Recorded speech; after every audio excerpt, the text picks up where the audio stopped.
We have obviously a special guest today, and we're going to bring him on now, and really kind of get the Ravens' perspective on the hire that just happened with Michigan. So, without further ado, we've got Kevin Oestreicher.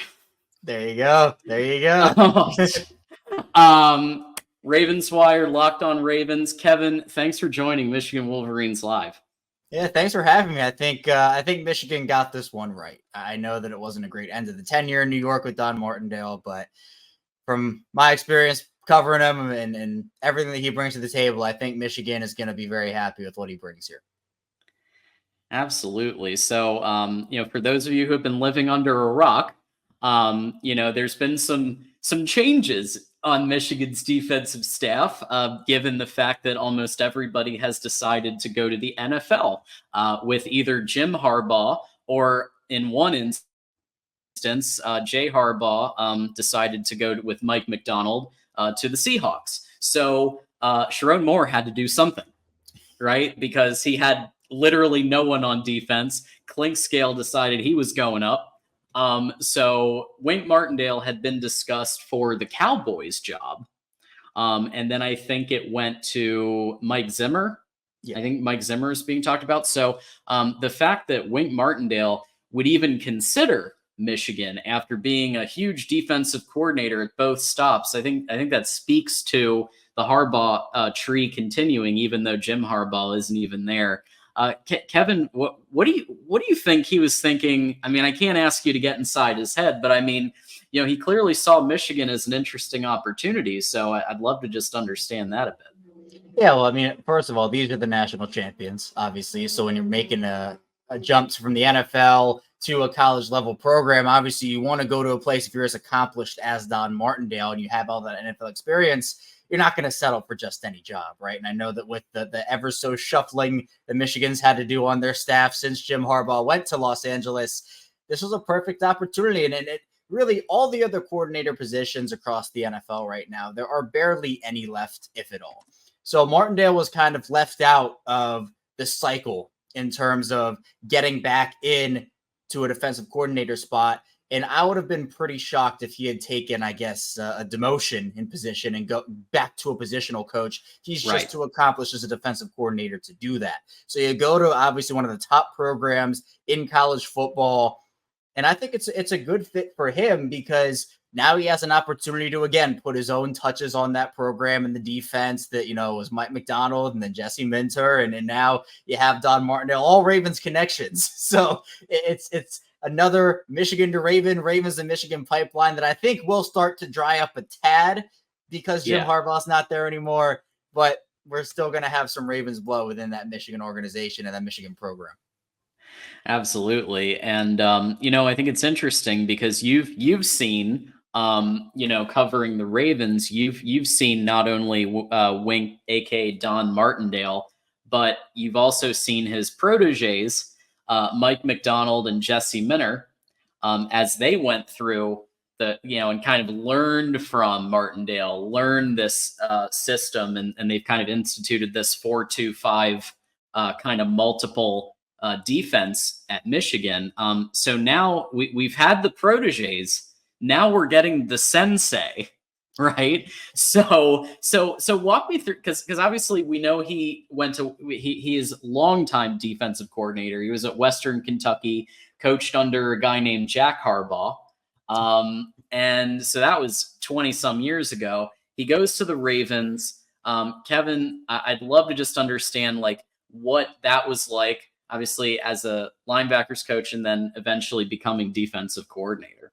Yeah, well, there were a lot of great linebackers that came and went through Baltimore during Martindale's time as the inside linebackers coach. Obviously, their big first-round pick was C.J. Mosley back from Alabama, who he molded. Mosley was already a really good player coming in, but he molded around that. But then you have players like Zach Orr, who actually replaced Mike McDonald as the Ravens defensive coordinator a couple weeks ago. He came into the league as an undrafted free agent. And he was an inside linebacker, played 3 years in the league before his career unfortunately ended due to an injury. but he was an all-pro that last year. And Don Martindale had a huge hand to play in the development of multiple inside linebackers. Daryl Smith comes in as a veteran from Jacksonville, and he was kind of like, in the eyes of many, a washed player, wasn't really, on the back end of his career. He had 2 really, really good seasons in Baltimore under Don Martindale. He gets the promotion to defensive coordinator in 2018. And my thing for the Ravens, if you're their inside linebacker coach, you automatically get the defensive coordinator job, because it has been that way. Martindale was the inside linebackers coach, but before that, it was Dean Pease, and he was the inside linebackers coach. And then Mike McDonald replacing Martindale, he was the inside linebackers coach, and Zach Orr replacing Mike McDonald, he was the inside linebackers coach. So if you want an NFL defense coordinator job, just make sure you're the inside linebacker coach of the Ravens. Yeah, it's literally an inside linebacker coach pipeline. Yeah, it's the inside track is becoming the inside linebacker coach. So it's been great to see Martindale's development, and especially when he got into the defensive coordinator role with Baltimore. What was his bread and butter is the blitzing. The blitzing is what Don Martindale is. He lives by it and he dies by it. And I feel like Martindale will maybe have to adjust a little bit, but I think that's part of why he left the Ravens, is because I think Baltimore said, look, we need you to, scale back on this a little bit and play situationally a little more. And Martindale, I think, was probably like, well, this is how I've gotten here. This is what I do. I'm not going to compromise this. And it was a mutual parting of ways. But what Martindale ends up doing is the engage eights. He puts everybody at the line and he does disguise. He's one of the most creative, exotic blitzers that I have ever seen. He puts together these packages. He'll put literally 9 guys up at the line, and he'll send all of them one play and drop all but 3 into covers the next play. He does it. He confuses. And the Ravens defense under Martindale against younger quarterbacks, rookie quarterbacks, second-year quarterbacks, third-year quarterbacks, they had trouble because his multiple looks, the way that he disguised blitzes, disguised pressures, brought guys off of the edge, it threw guys for a loop seeing it for the first time. So going to a college program, if you can get those Michigan defenders on the same page and running that system effectively, for maybe some of the younger, inexperienced college quarterbacks, it might be a bit of a welcome to college football moment, or welcome, hey, this is this Michigan defense now, because it's a handful to game plan for, and it's a handful to get up to speed as a player in the defense. So some work cut out for those Michigan defenders, but I think it'll be all right once everybody gets it. So I want to clear up a big misconception. When people heard about this hire, they said, oh, it's just like Don Brown, the most casual take you can possibly imagine. Oh, it's just like Don Brown. Now, let me be very clear, okay? Don Brown was send everybody, every play, practically, no zone whatsoever. He finally was forced to play a little bit of zone at the end, but he was very much a one-dimensional defensive coordinator in that respect. He relied on just the talent being so much that it would overwhelm the opponent, which didn't work against Ohio State and didn't work against Penn State sometimes as well, or Alabama. So therefore, now you've got a situation where Wink Martindale, yes, he likes to blitz more, but he's still working under the same system, the 4-2-5, that has devastated Ohio State and Washington in those high-octane offenses for the last 3 years. So I was looking at the difference between Mike McDonald and Jesse Minter's blitz percentage versus Wink Martindale's, and Wink Martindale's is higher, right? There's no question about that. He likes to blitz more than the other two do. But he also showed he was capable of adjusting because his blitz percentage went down at the Giants. So therefore, in your opinion, Kevin, it sounds like this is somebody, he likes to blitz, but it sounds like there's lots of ways to blitz, number one. And number two, he's capable of shifting how his mentality is. Yeah, so, and 100% everything you said, I agree with you, because Don Martindale, even though he lives by the blitz and dies by the blitz, I don't mean that in the sense of, well, every single play he's bringing 9 guys and there is no room for anything other than that with Don Martindale. That's not what it is. For Martindale, he adjusts, but there were times with the Ravens, and I agree. With the Giants, he adjusted and the blitz percentage went down, but the Ravens were at the top of the league every single year that Don Martindale was a defensive coordinator, and it wasn't particularly close in terms of the second place team. And with that, there were games where he got into, he almost fell down the rabbit hole a little too much, where he lost the Ravens a couple games back in 2021 because he decided, in overtime in week 1 against the Raiders. Chicago, he almost lost them that game because he started to blitz every single play, and it was engage 8, and they would do everything with just blitz in those clutch moments. But we saw the adjustment in New York. I'm sure we'll see even more of an adjustment here at Michigan. So it's not like he's going to blitz every play, and that's the be-all, end-all with Don Martindale. But his identity is an aggressive coordinator. He is a more aggressive coordinator than Mike Macdonald, a more aggressive coordinator, in my opinion, than Jesse Minter as well. But it's not that those two weren't aggressive. It's not that Minter wasn't aggressive. It's not that Macdonald wasn't either. I think they're just more calculated. And Martindale's like, I'm going to trust my guys, and I'm going to trust my guys get there. And if the talent level is there, he can get the most out of it. So, another thing I read about this, even though it's a similar system, he uses more 5-1-5 looks as well, is what I've read.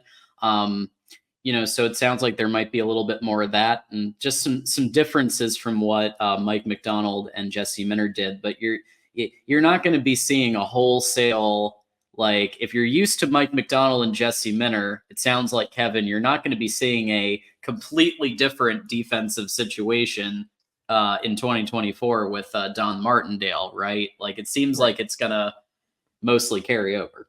Yeah, it won't be the exact same thing. Obviously, Martindale's going to put his touches on there too, but this is, again, part of the Ravens pipeline, part of that defensive pipeline. And obviously, you talked about it earlier, Martindale, he was the guy, and then Macdonald went and was promoted in him. And I think a lot of people in Baltimore are almost kind of bummed out that after Macdonald left for Seattle, they couldn't go to Michigan and bring Minter back and kind of do the same thing. Obviously, Minter went over to Los Angeles and followed Jim over there. But yeah, a lot of people in Baltimore are saying, well, let's just take Michigan's defensive coordinator every 2 years. So let's just get that pipeline. We'll send a guy up there. He'll do his thing. We'll bring him back. But no, obviously not with Minter anymore.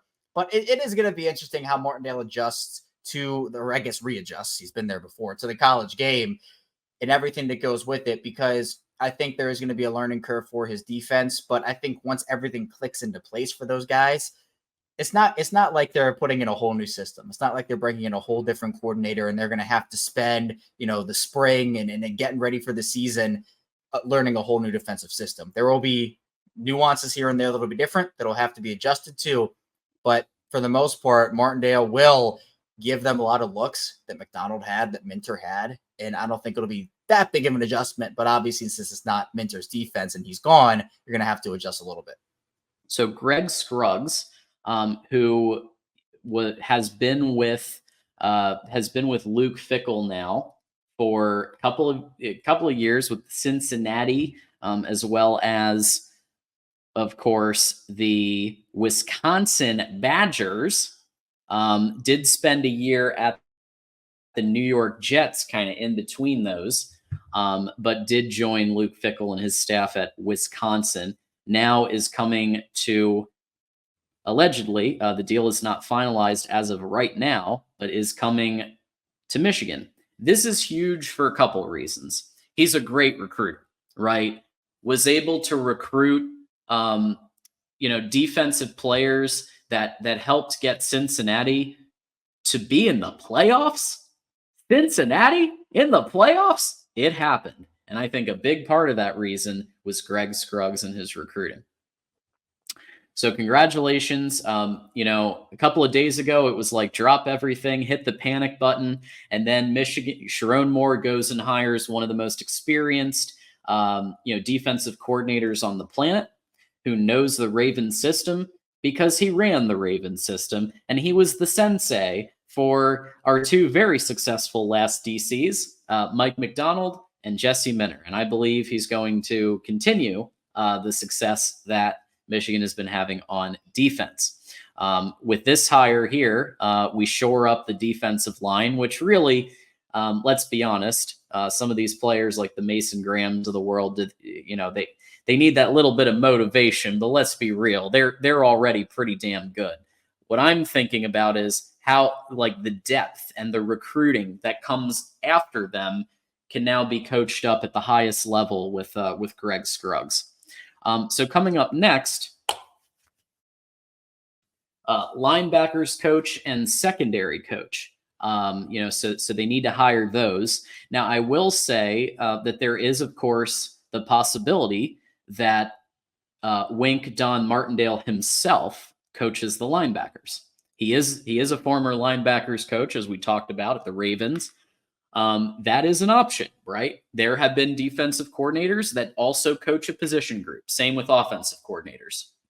So he might take that himself, or he has, I think, enough of an extensive coaching tree that he could probably find a couple of good people for these positions.